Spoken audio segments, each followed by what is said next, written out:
Hello, welcome to my short video on modifying downward facing dog.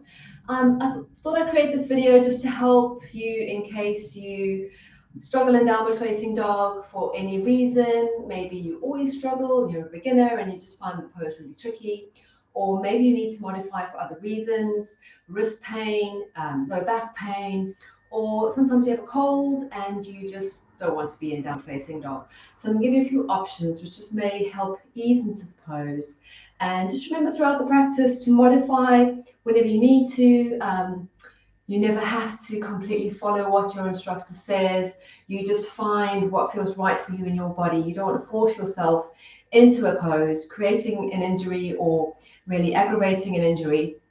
So I just thought I'd give you a little short video on some ideas you can use. So we'll start off with if you are practicing at home or even in a studio environment, you can always find a wall that's near you and use that wall. So if we are in downward facing dog for an extended period, you may want to find a wall and use that wall to modify.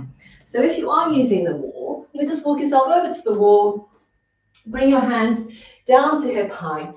So come into this forward flex position, hinging from your hips. It'll bend through the knees. Is always good, nice flat back. And then just reach your hands, push them into the wall.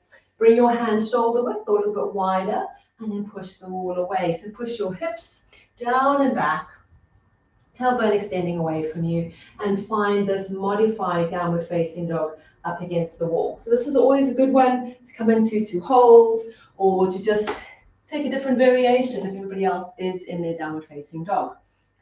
So moving on, if you want to bring yourself into tabletop, I'll just give you an idea of what you can do. So tabletop is always a good one to come into instead of your downward facing dog. It's nice and strong, you're pushing the ground away, you're separating through those shoulders. A little bit of weight into the hands, tailbone pushes away from you and flatten that back. So that may mean you need to pull the navel in a little towards the spine. You gaze down so you have that nice long neck. Shoulder blades are separating away from one another behind you, so they're rotating outwards. You bring your knees underneath your hips and you tuck your toes or you untuck your toes. And this may be where you go when we have a downward facing dog in the practice, and that's fine. But if we're in a downward facing dog for some time and doing some twists and modifications, you may want to take yourself into a few different shapes just to keep yourself moving. So your first option may be to do your bird dog, which would be extending the back leg and the left arm, opposite leg, gazing down and staying here, or maybe lifting. Option 2 would be to bring your elbow to your knee, round through your spine, tuck your head down, look behind you and extend. So this is something you could do while everybody else is doing something else or holding a downward facing dog. So that's one of your options.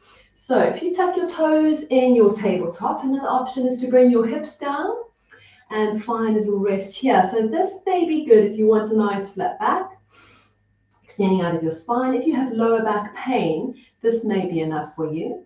Or maybe you want to lower your elbows down to the ground, and this may be enough for you.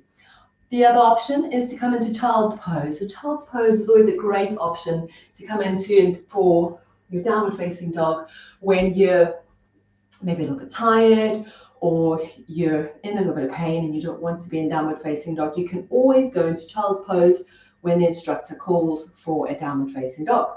So child's pose, you have variations. You have your big toes touching, knees nice and wide, hips come down and extend the arms up to the top left and right corner of the mat. And maybe your head comes down to a block. Otherwise, your head can extend down towards the ground, maybe resting your forehead on the mat. And this may be a good pose for you. You may find it a lot more comfortable. No pain through the wrist with this one, and stretching out through the shoulders. So the other option instead of child's pose would be puppy pose. So for puppy pose, we can bring our knees to hip width distance, feet are hip width distance, and we come into our tabletop just to prepare, gazing down, and then extend your hands to the top of the mat, maybe past the top of the mat, stretching your hands away from you, lower your head down to the mat.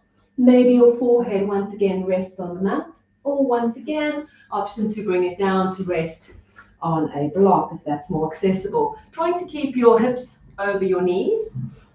And then you can find that nice stretch out of your lower back, tailbone pointing up into the air.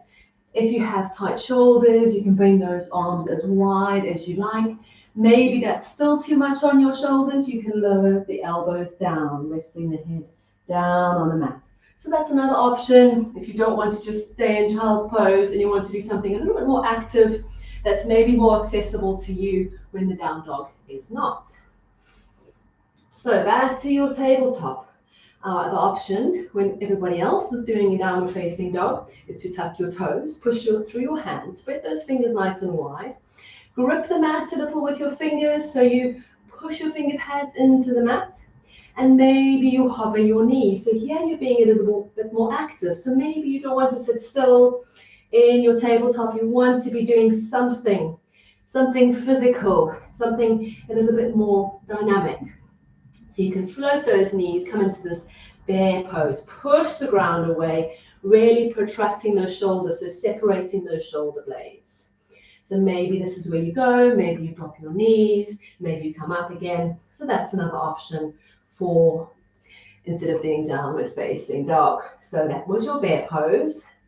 And then if you want to come into downward facing dog, but you just want to modify the downward facing dog itself, if you have two blocks to hand, you can place the blocks where your hands would go.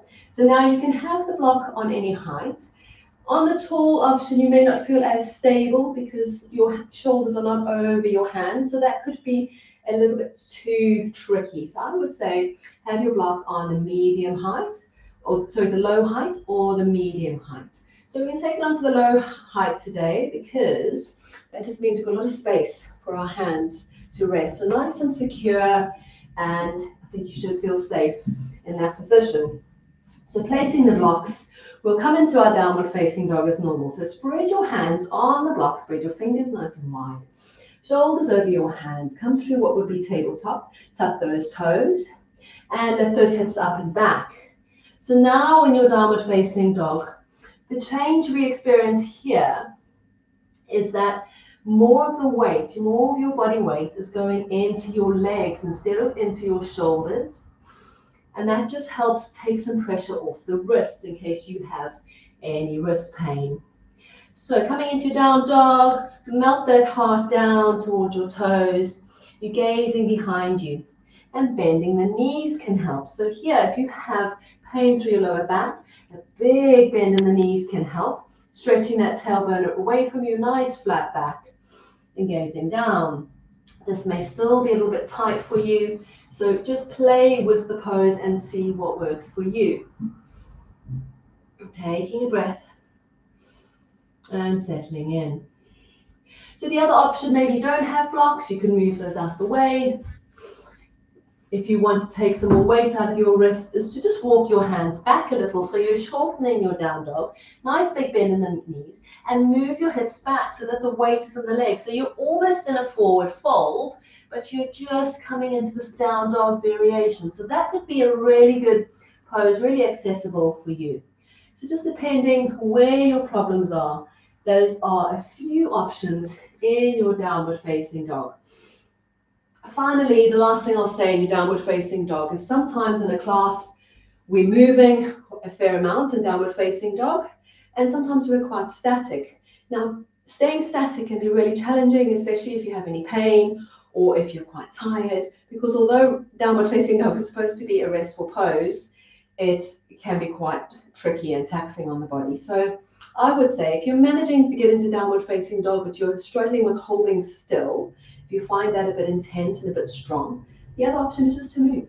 So even if your instructor's saying stay still or stay static in your down dog, just keep moving. So what we usually do when we warm up through our down dog is the pedaling of one leg and then the other. So bending through each knee, encouraging the ankles down, stretching through the calves, the hamstrings. So just keep moving. So maybe you move just through your legs. Maybe you slide through to plank. Maybe you slide back. So moving your hips from side to side. Finding any movement that feels good for you or takes the pressure out from your pain. Failing all of that, maybe you just come into this position, sitting on your knees, resting your hands, and taking a...